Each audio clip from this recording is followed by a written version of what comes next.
श्री राम ललना खुशियन के भइल बहार हो।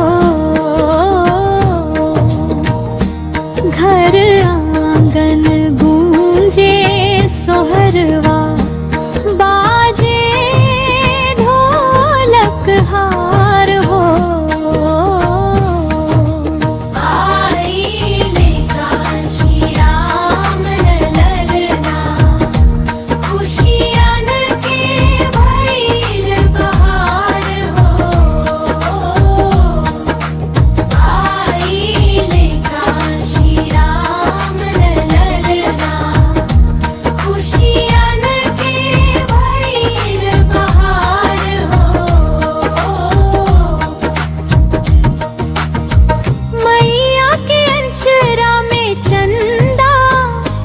जैसन उजियार भइला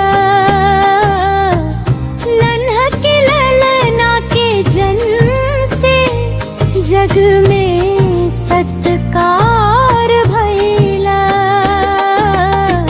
गरीबन के आस बन के चमकल नया सितार हो।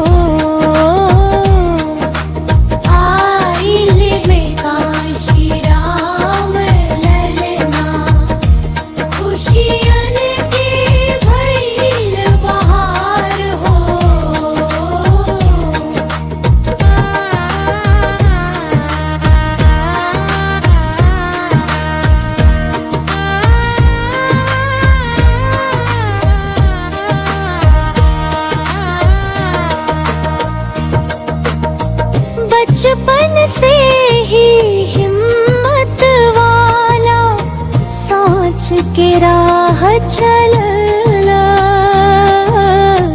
दलितन के हक खातिर आगे बन के मशाल जला।